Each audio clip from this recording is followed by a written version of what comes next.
je sers les étudiants dans notre église. On est un groupe de 45 étudiants à peu près. Et on m'a donné la tâche aujourd'hui, on m'a assigné la lettre de Jacques, puisque dans l'Assemblée, notre thème en ce moment, ce sont les lettres du Nouveau Testament. Et donc on touche le but, on touche la fin, on en a encore quelques-unes. Certaines lettres, on en discute le mardi soir, avec le groupe d'enseignement nous enseigne sur ces lettres, et certaines, on les voit ici. Alors j'ai décortiqué Jacques pas mal, en entier, mais aujourd'hui on va faire simple, on va rester sur juste quelques versets. Jacques, c'est une lettre qui n'a pas toujours plu, mais pourtant c'est pas une lettre qu'il faut ignorer, parce que Jacques, c'était le frère de Jésus. C'était le premier dirigeant de l'église de Jérusalem, quand même. Et Paul parle de lui en Galates 2 comme étant une des colonnes de l'église. C'est aussi lui au concile, premier concile, celui de Jérusalem, en acte 15. C'est lui qui clôt le débat, dans un sens, tout le monde écoute, on va faire ce que Jacques dit. Donc, c'est pas n'importe qui, quand même, il sait de quoi il parle. Et le contexte de cette lettre, c'est que on le voit très bien quand on creuse un petit peu. Il y a l'église à Jérusalem est une église qui est très pauvre. Il y a beaucoup de pauvres qui sont devenus chrétiens, et le contexte, c'est que il y a beaucoup de riches à Jérusalem qui s'enrichissent sur le dos des pauvres. Il y a des choses qui ne changent pas après 2000 ans.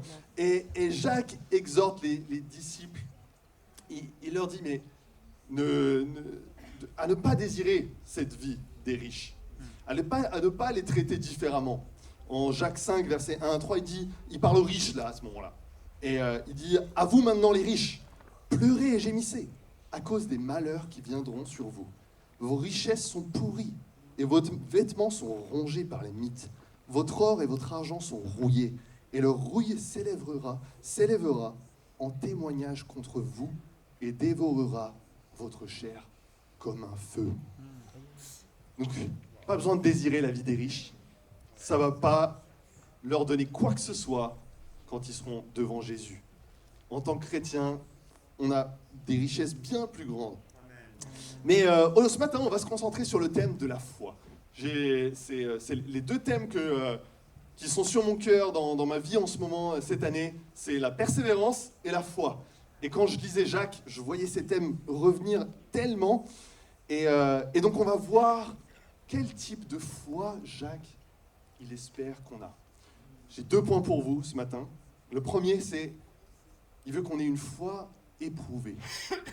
Et le deuxième, qu'on parlera plus tard, c'est qu'il veut qu'on ait une foi intègre et vivante. Ok ?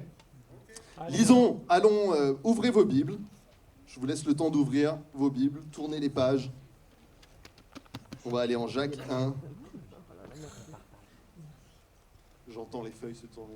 Je les entends pas. Verset 1. De la part de Jacques, serviteur de Dieu et du Seigneur Jésus-Christ, aux 12 tribus dispersées.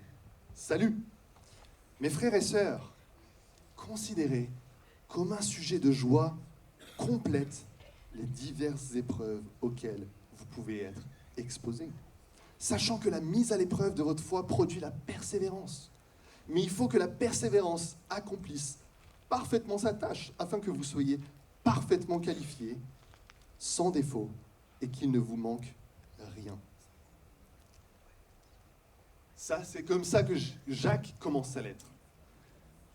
Les disciples vivent des épreuves dures. Économiquement, c'est dur. Il y a des persécutions. Mais Jacques, il dit, considérez comme un sujet de joie complète. Dans d'autres versions, vous pouvez voir en anglais, juste de la pure joie, ou rien que de la joie. Chaque épreuve qu'on vit. Pourquoi ? Parce que ça crée l'endurance. Parce qu'à la fin, il ne nous manquera rien, on sera parfaitement qualifié. Quand je pense à l'idée de ressembler à Jésus, c'est ce qu'on veut faire en tant que chrétien, n'est-ce pas ? On veut imiter Jésus. Je pense tout de suite à l'humilité de Jésus. Je pense à son amour. Je pense à sa sagesse. Je pense à sa douceur. Mais je pense pas... Il y a peut-être un truc que j'oublie souvent. C'est que Jésus, c'était pas un fragile. Aïe, aïe, aïe. Contrairement à moi. Je vais en parler plus tard. Mais il dit, Jésus, je n'ai nul endroit où poser ma tête. Jésus, en Marc 1, il se couche tard pour prendre soin de tout le monde. Et puis ensuite, c'est le premier levé. Parce qu'il va prier et passe du temps avec son Père. Marc 1, 35, n'est-ce pas? Jésus, il supporte les moqueries, les trahisons, les menaces, les insultes. Et puis Jésus, à la fin, il est prêt à subir les plus grandes souffrances émotionnelles, physiques, spirituelles. Il supporte des choses qui sont une mort tellement pénible. Et quand on pense à l'amour de Jésus, c'est à ça qu'on pense. D'abord, c'est cet acte final, n'est-ce pas? Mais si Jésus n'était pas prêt à faire tout ça, Jésus n'aurait pas pu aimer. Si Jésus voulait le confort de rester chez lui, d'avoir un endroit où reposer sa tête, il n'aurait pas pu aimer tout ce qu'il a aimé. S'il n'était pas prêt à se lever plus tôt que tout le monde pour se ressourcer auprès de son Père, il n'aurait pas eu la force d'aimer comme il a aimé. S'il n'avait pas supporté les injustices faites contre lui, comment est-ce qu'il aurait pu porter les injustices faites contre les autres? S'il avait décidé de ne pas boire la coupe à la fin, alors on serait tous destinés à une mort certaine.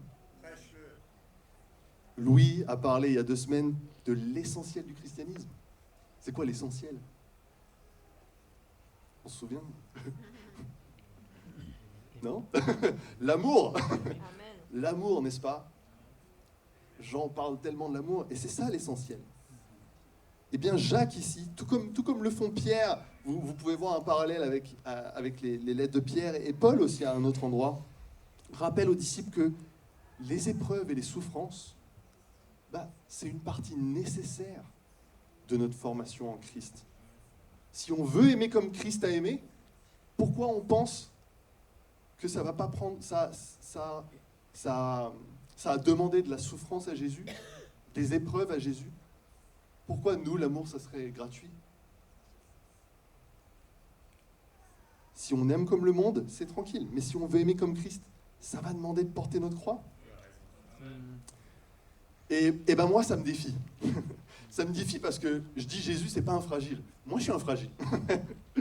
Moi, j'ai grandi dans un confort le plus total. Le luxe, en France, j'ai tout. J'ai jamais manqué de rien. J'ai toujours mangé à ma faim. J'ai des parents qui m'ont aimé. Je suis dans un pays en sécurité. J'ai pas peur d'une guerre. J'ai pas peur de quoi que ce soit. J'ai grandi accro aux jeux vidéo, accro à la pornographie, sans maîtrise de moi. J'ai grandi avec une volonté nulle de faire quoi que ce soit que j'aime pas faire. Quand j'étais à l'école, si j'aimais bien faire, donc 5% des choses, je le faisais. Sinon, le reste, je mettais au lendemain. Et je suis quelqu'un qui, par nature, je sais juste pas travailler dur. Je suis un fragile. Ça, c'est la vérité. Mais je le reconnais. Et pour les gens comme moi, si on veut réussir à aimer Jésus, on a besoin de s'obliger à sortir de notre zone de confort. Parce que sinon, on n'est pas éprouvé et on ne va pas réussir à aimer comme Jésus. Moi, pour vous prendre un exemple peut-être le plus évident qui vient en tête, moi je suis quelqu'un qui fuit les responsabilités. Je ne sais pas si je vous ai déjà partagé ça à tous. Ceux qui me connaissent bien, ils savent ça, mais je fuis les responsabilités. Quand j'étais dans l'informatique, je voulais rester dans juste faire du code, surtout pas être manager. Je veux pas plus de responsabilités, j'ai pas besoin de plus d'argent, donc je suis très bien. Et quand il s'agissait de diriger le ministère étudiant, de travailler pour l'Église, ça avait encore moins de sens pour moi, l'idée de prendre cette responsabilité-là. Quand tu travailles pour l'Église, tu gagnes pas plus. Tu es le premier qu'on pointe du doigt quand il y a des problèmes. Les gens te jugent plus sévèrement, mais même Dieu te juge plus sévèrement. Alors pourquoi prendre cette responsabilité? Ça n'avait aucun sens pour moi. Mais en même temps, Jésus, il a donné une parabole qui, je suis reconnaissant qu'elle est là, dans un sens, même si des fois elle me défie. C'est la parabole des talents.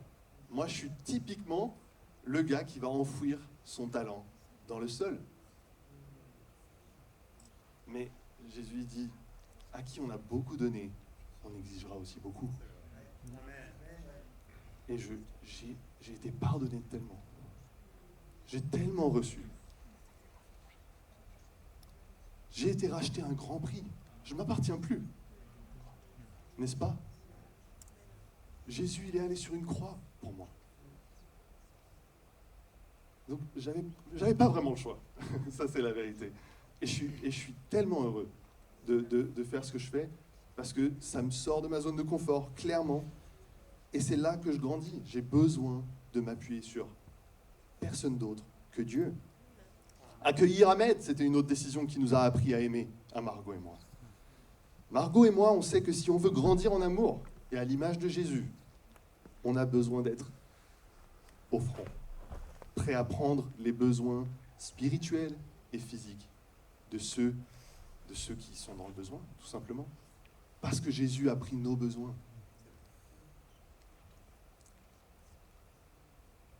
Il y a un auteur que j'aime bien, que j'ai découvert à travers Brad, qui s'appelle Jonathan Haidt, et il a écrit « The Coddling of the American Mind ». C'est le dorlotage de l'esprit américain. Et dedans, il parle de 3 grands mensonges dans notre société. Et une d'entre elles, c'est « ce qui ne tue pas nous rend plus faibles ». Ça, c'est le mensonge. C'est que ce qui ne tue pas nous rend plus faibles. Et je crois que ça, c'est vraiment un mensonge que moi j'ai cru et qu'on croit. Il faut à tout prix fuir toute épreuve. Il faut à tout prix fuir toute difficulté, toute souffrance. Parce que ça va nous fragiliser. Mais c'est pas comme ça qu'est l'être humain. Je crois que si vous êtes parent, vous le savez. Vous voyez que vos enfants deviennent plus forts, plus résilients, plus endurants, plus solides. Pas quand ils sont cocoonés et qu'ils restent devant les jeux vidéo, comme moi. Mais quand ils sont face au monde, quand ils doivent faire face aux vraies difficultés. Dans ce même bouquin, il prend une citation, il dit « Préparez l'enfant pour le chemin, pas le chemin pour l'enfant ». Je me souviens de Christelle Maxwell, je suis quasiment sûr que c'était elle. On était à Lyon ensemble et je ne sais plus si elle me racontait ça ou si c'est quelque chose que j'ai vu.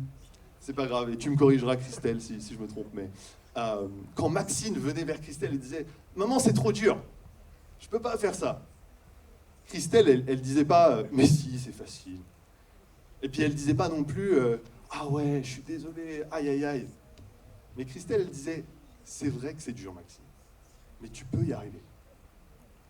Et un enfant, c'est un peu ce qu'il a besoin. Il a besoin d'avoir un peu de confiance en lui. Mais nous, quand on est adulte, c'est une version différente. Parce qu'on se rend bien compte que des fois, on ne peut pas y arriver. Mais ce que Dieu nous dit, c'est « Moi, je peux y arriver ». Aucune épreuve ne vous est survenue qui n'ait été humaine. Dieu donne toujours l'issue. Chaque épreuve dans laquelle il nous met, il sait qu'on peut grandir à travers cette épreuve. Je ne sais pas quelle épreuve vous vivez ce matin. Considérez-la comme une pure joie. Ça, c'est ce que Jacques dit. Laissons Dieu nous rendre résilients et endurants pour qu'on puisse aimer et aider ce monde. Le monde en a besoin. Mon deuxième point, c'est une foi intègre et vivante. Ok ? Lisons la suite. Jacques, il dit, verset 5. « Si l'un de vous manque de sagesse, qu'il la demande à Dieu, qui donne à tous simplement et sans faire de reproche, et elle lui sera donnée. Mais qu'il la demande avec foi, sans douter, car celui qui doute ressemble aux vagues de la mer, que le vent soulève et agite de tous côtés. Qu'un tel homme ne s'imagine pas qu'il recevra quoi que ce soit du Seigneur. C'est un homme partagé, instable dans toute sa conduite.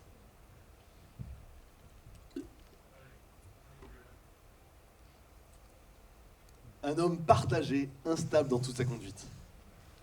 Ça, c'est défiant. Ça, c'est dur. Ah, je doute. Jacques me dit, t'es un homme partagé. Jésus, il était dur avec les pharisiens, n'est-ce pas? Il était dur avec les pharisiens à cause de leur orgueil, à cause de leur légalisme.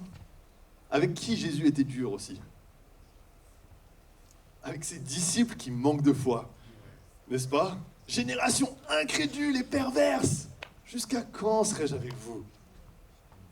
Quand Pierre sort de la barque, le seul qui sort de la barque. J'attends Jésus dire, « Ouah, super, t'as fait 2 pas sur l'eau. Génial. » Non, homme de peu de foi. Pourquoi as-tu douté?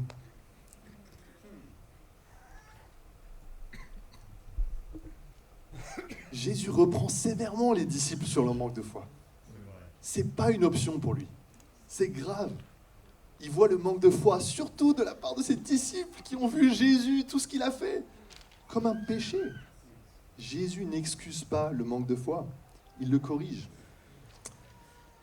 J'ai réalisé que je ne traitais pas comme ça le manque de foi dans ma vie. Après 15 ans de vie chrétienne, pour beaucoup de choses, c'est plus de la foi, c'est de la connaissance. J'ai vu. Est-ce que j'ai besoin d'avoir foi que Dieu va prendre soin de moi si je cherche d'abord le royaume de Dieu et sa justice?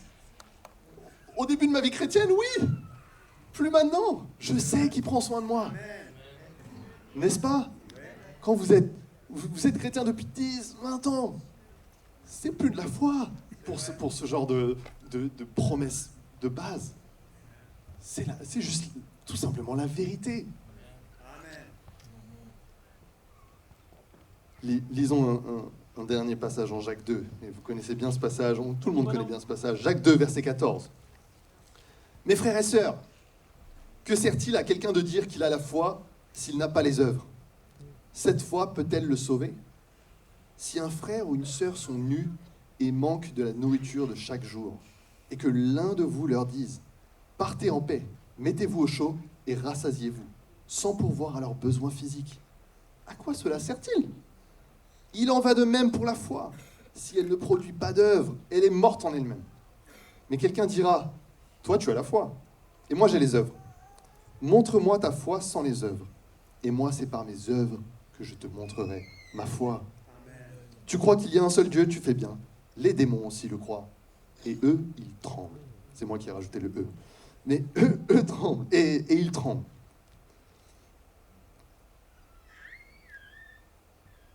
Ça demande de la foi de prendre soin des besoins de ceux qui sont démunis. Ça demande de la foi pour ceux qui ont adopté dans cette salle. Ça demande de la foi. Vous dites, mais attends, il y a des non-chrétiens qui adoptent. Oui, ça demande de la foi d'adopter alors qu'on n'aurait jamais adopté si on n'était pas chrétien. Ça demande de la foi d'accueillir quelqu'un alors qu'on n'aurait jamais accueilli quelqu'un de démuni si on n'était pas chrétien. Ça demande de la foi d'héberger ceux qui ont fui la guerre. Je suis tellement inspiré par tous ceux qui ont hébergé nos frères et sœurs ukrainiens. Ça demande de la foi.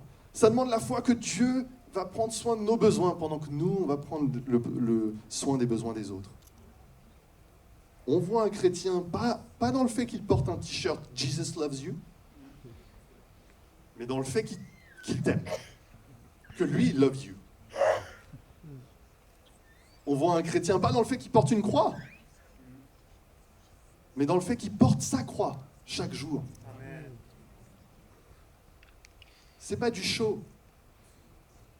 Ça se voit, la foi. C'est pas juste des paroles. Et est-ce que je crois qu'il y aura un jugement un jour? J'ai pas besoin de répondre. Ça va se voir. Ah, est-ce que je suis en train de partager la bonne nouvelle? Est-ce que je suis en train d'étudier la Bible avec les gens et de prendre le rôle que Dieu m'a donné d'ambassadeur de la réconciliation au sérieux et de supplier, réconcilie-toi avec ton Créateur, avec ton Père qui t'aime. C'est comme ça que tu vas voir si vraiment je crois qu'il y aura un jugement. Est-ce que je crois que Dieu va me donner tout ce dont j'ai besoin si je cherche d'abord le royaume de Dieu et sa justice? Ça se verra à mes priorités et à ma paix. Alors comment je fais quand je manque de foi? Peut-être vous vous dites, mais c'est bien beau, Bruno. Comment je fais quand je manque de foi? Bon, Franck Grosdubois, il a décortiqué Hébreu de fond en comble. Et bien sûr, la réponse, elle est en hébreu, n'est-ce pas? C'est qui est l'auteur de notre foi? Jésus. Ah, merci, waouh. Ah, t'es fort, hein? Waouh. Il va nous présenter Hébreu bientôt. Mais Jésus est l'auteur de notre foi. Et c'est celui qui l'amène à la perfection. Ça ne veut pas dire, si j'ai pas la foi, c'est que Jésus ne l'a pas mis en moi. Non, c'est pas ça. C'est quand on fixe nos regards sur Jésus, c'est de là que va venir la foi. Donc, il faut qu'on fixe nos regards sur Jésus, tout simplement. Vous savez, il y a un truc qui se perd, et même moi je le vois dans ma vie, on n'ose plus trop dire, lis plus ta Bible et prie plus. On se dit, mais c'est un peu simpliste comme réponse. On a dépassé ça. Pourtant, je crois que c'est souvent aussi simple que ça. C'est souvent juste, est-ce que tu lis ta Bible? Est-ce que tu es prêt à partir dans une retraite spirituelle et lire ta Bible pendant 5 heures? De prier, de vraiment fixer tes regards sur Jésus. C'est une réponse simple, mais c'est la réponse, je crois. C'est notre relation avec Dieu. Deuxièmement, j'ai 3 points pour comment on fait. Comment on fait quand on n'a pas la foi? Ok, premier point, on fixe nos regards sur Jésus. Deuxième point, je me repens. Amen. Jacques est sévère avec le manque de foi, Jésus l'est d'autant plus. Pour ceux qui, comme moi, ont vu Dieu à l'œuvre depuis des années. Ok, on a besoin de traiter le péché dans notre vie, le manque de foi dans notre vie, comme un péché. On confesse le manque de foi, on demande pardon à Dieu et on se repent. Amen. Tout simplement. Et troisième point, je sors du cercle vicieux. Quand j'agis par la peur c'est le contraire de la foi d'ailleurs. Quand j'agis par la peur plutôt que la foi, je donne pas l'occasion à Dieu de montrer à quel point il est puissant. Et du coup, ma foi en lui, ma façon de voir Dieu ne change pas et je continue à agir par la peur. Donc à un moment, j'ai besoin de briser ce cercle, de dire ok, j'ai peur, mais je vois ce qui est écrit, je vois qui est Dieu, j'agis en conséquence. Amen. Faites les choses que le monde ne considère pas sages, mais que nous, on peut considérer sages, puisqu'on met Dieu dans l'équation. Bien sûr que le monde ne considère pas ça sage. Ils n'ont pas Dieu dans l'équation. Si vous voulez savoir le genre de sagesse que Jacques demande, je vais pas le dire ici, mais vous pouvez lire Jacques à la maison, je vous encourage. Il dit, si l'un de vous manque de sagesse, qu'il la demande à Dieu. En Jacques 3, il décrit exactement c'est quel genre de sagesse dont il parle. Okay. En conclusion, voilà la foi que Jacques veut qu'on ait. Une foi qui est éprouvée. Et une foi qui est intègre et vivante. Amen. Pas partagée. Il ne veut pas qu'on ait une âme partagée. Il ne veut pas qu'on ait plusieurs personnalités. Qu'on dise quelque chose avec notre bouche. Ouais, Seigneur, Seigneur. Mais que dans nos actes, il n'y ait pas de foi. Je sais que cette semaine, vivons cette foi-là. Et je sais qu'on verra Dieu déplacer les montagnes. Amen. Amen.